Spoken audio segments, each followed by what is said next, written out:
Well, Mr. Ace finally got up enough courage last night to tell Marge he had lost all his money in that real estate deal when the city didn't take the property on which he had the option. Marge had insisted that he tell Jane, but somehow Mr. Ace couldn't break it to her. Our scene now is the Ace's bungalow the next evening just after dinner. Mr. Ace is alone in the living room.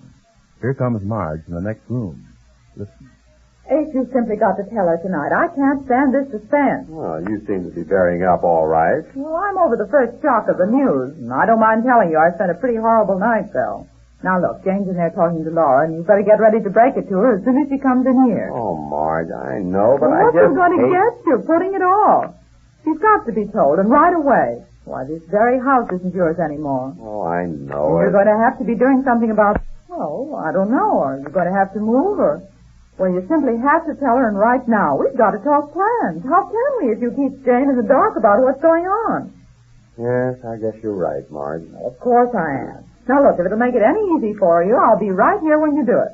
Will you? Yes, anything. Just get it over with. Well, okay, when she comes in, I'll just... Here she is. Oh, there you are. I thought you were in your room, Marge. Well, I'm glad you're both here. Now I can get this over with. Sit down, Marge. You better sit down, Jane. I will. I'm not going to read this whole thing to you standing up. Read what? This letter. What did I tell you at dinner? I didn't hear anything about a letter. You didn't hear... Dear, you heard me, didn't you? What? Oh, what's the matter with everybody around here? Am I talking to myself? I might as well be an echo. I spent all that time at dinner telling you about this long letter I got from my sister, and that I'd read it to you after dinner, and you say what? And you, Marge. I'm sorry, Jane. I guess I was a little absent-minded at dinner. Well, I hate to get sarcastic, Marge, but a little? Well, enough joking around. I better get started reading all this. My sister doesn't write me very often, but when she does, and how? Jane, you'll have to hold that letter for a few minutes. And Just a minute now, Marge. I've been trying to finish this letter all day, and I couldn't get a chance. Now I'm going to finish it, or my name's Maud. I've only read up to page 12. Page 12? Yes, look at it. Huh? She can write as much as this. You've only read till page 12? Yes, but I'll start from the beginning. No, you don't have to. How is it up until there? Well, it's very interesting as far as I've gone, but I'm going to start from the beginning. You won't understand it. It's like coming in the middle of a movie. Hey, you better... Now, Marge, hold your horse. I'm starting to read this now. My dear, she writes so bad. My dear, oh yes, Jane. My dear Jane. Well, I suppose if I didn't write you, you would never write me. But if I remember correctly, I wrote you last, and you should have written me. But if I waited for you to write, I'd never write this. I thought I answered her last letter. Did I answer her last letter? Don't look at me. I don't know. No, I'm not asking you. I was just wondering. Oh. Well, it's too late now. Let me see. Oh, yes. I'll just have to swallow my pride and write you, even if you didn't write me, when I wrote you my last letter and you didn't write. But I guess I ought to be used to you not writing, because once before you didn't write when I wrote you, and I wrote you that time, too, telling you you hadn't written. She's certainly a stickler for form, your sister Ethel, isn't she? Yes. Well, I guess I better not stand on cemetery, so... On what? What? What'd you say? I'm reading this letter. Where was I now? Standing on a cemetery, I believe. Ceremony, isn't it, Jane? Yes, ceremony. Did you read this when I left it lying on the table? No, I didn't read it, and if you have to go through with it, go on and let's get it over with. Well, I'm trying to. I guess I better not stand on ceremony. Oh, well, so here goes.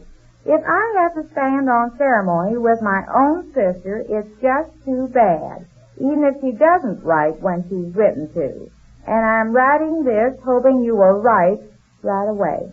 Oh, I see. You didn't write her. Is that... Yes, that's what she's hinting at. Oh, I see. I didn't... That's a nice get bit of that. hinting. Yes. Right now... Oh, there's another right. Right now, I have some very important things to write to. What does that mean? Nothing. Here's another one to write to. So, here goes. There she goes again. How many pages is that, Jane? 4. She writes big. Yeah. So here goes. It's about Betty. She has reached 18 and is now going on 19. Being my only child, I am very worried about her. As you know, she left school 2 years ago and took a business course. now there isn't any business. As you know, her father has never reached the pinnacle of success, you might say. Pinnacle? Pinnacle, Jane. Pinnacle? Yes, pinnacle of success. Oh, has never reached the pinnacle of success. And for the last 6 months or so, he has done nothing but play cards. Oh, it is pinochle. Oh, yes, I guess it is pinochle. But what's all this leading to? Hush, dear, I'm coming to it. Betty is the brightest child I have ever seen. I don't have to write you about how bright my own child is, because I write you so seldom, and you write me so seldom. Well, that's where I came in, I think, dear. What? What is she driving at, Jane? Go on about Betty. I am, if you All two would right, stop. but go ahead. And you write me so seldom that I don't have to tell you about Betty.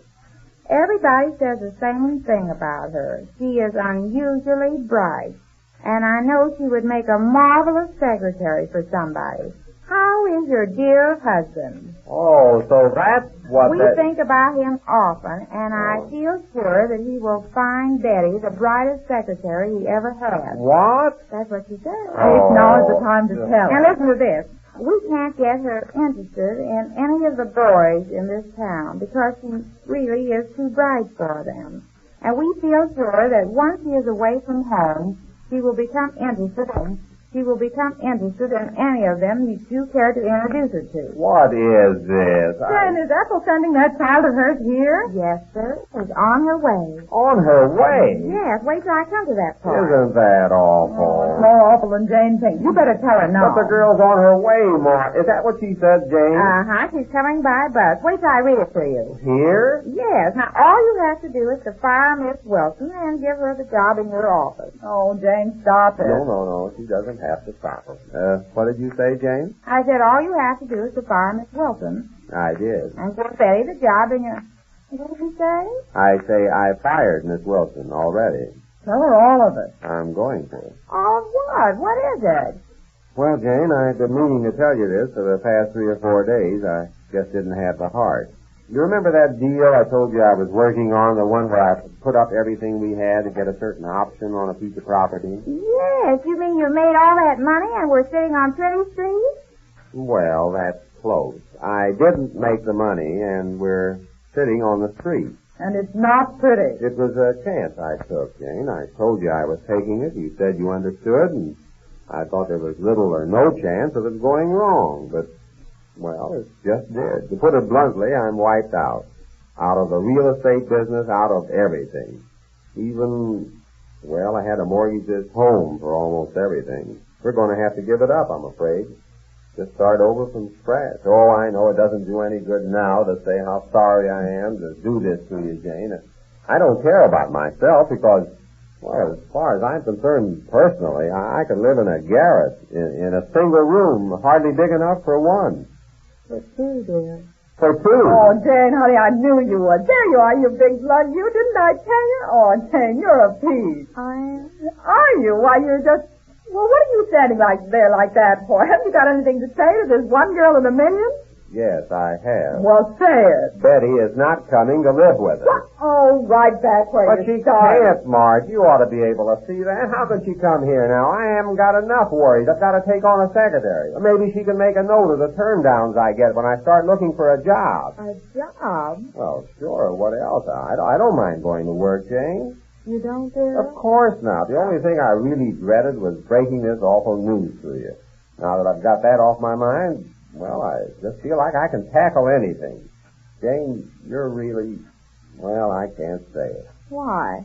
Why? Well, because... Well, that's the closest he's ever come to saying it. We better let it go at that, Jane. Yes, and let's get back to this Betty. We've got to stop her. No, we can't, dear. She's on her way. She took the bus and she's coming. Isn't that awful? What are we going to do with her? You better write your sister and tell her. Oh, I should say not. Write her and tell her that you lost all your money. I should say not. What'll they think? Well, they'll think they better send for Betty. Oh, I will not. Then she'll tell my mother, and the first thing you know, everybody in our town will know it. Oh, no, it's bad enough that we know it. I can't do that, can I, Marge? I think I see your point, Jane. Well, the fact remains, whether we let them know or not, we can't keep that girl here. Well, we can't send her back if we got all our money. But we haven't. We've lost her. But they don't know her. Well, Well, there you are. That's why I say... Listen, I think Jane's gone through enough for one evening. Now let me try to solve this for the moment. But there's nothing to solve. Now listen to me. We can't stop the girl from coming, can we? I guess not, but we don't have to keep her here. Where can we keep her? We've got to start looking around for someplace to live. We have to leave here, don't we? Yes, we do, Jane. I'm going to miss this place. Why, it's been, well, almost like home to me. Almost like home. Yes. Look how long we've lived here. Yeah. Oh, it's going to be tough breaking away, Jane. But once you do get away and move into new surroundings, and Ace gets going again... Sure, I'm not always going to be down. I'm willing to work. Why, given half a chance, I'll do even better than this. You will? Yeah. And let's not have any more tears, Jane. Well, we all feel bad enough about this. Let's try to look at the bright side. Maybe a bright future somewhere. All right. Come on now, Jane. Don't break down after you've done this so well. I won't, Marge. Oh, there now. That's better. Well, I guess I might as well answer this letter now. Answer the letter. I thought you said it was too late. You mean you can still stop that No, girl? I can't do anything about Betty now. She's already coming here. Well, you don't have to answer this right this minute, then, do you? Yes, I better. It's on account of this P.S. that Ethel wrote. P.S.? What P.S.? Well, every time she wants me to answer quick, she gets me curious, and then I have to write and find out. Find out what? What's the P.S.? Well, here it is. Here. P.S. Guess who died? Guess who died? Well, that's a fine way to end a letter. And another P.S. It looks like Betty gets the job. Just what job, and just how Betty fits job, and just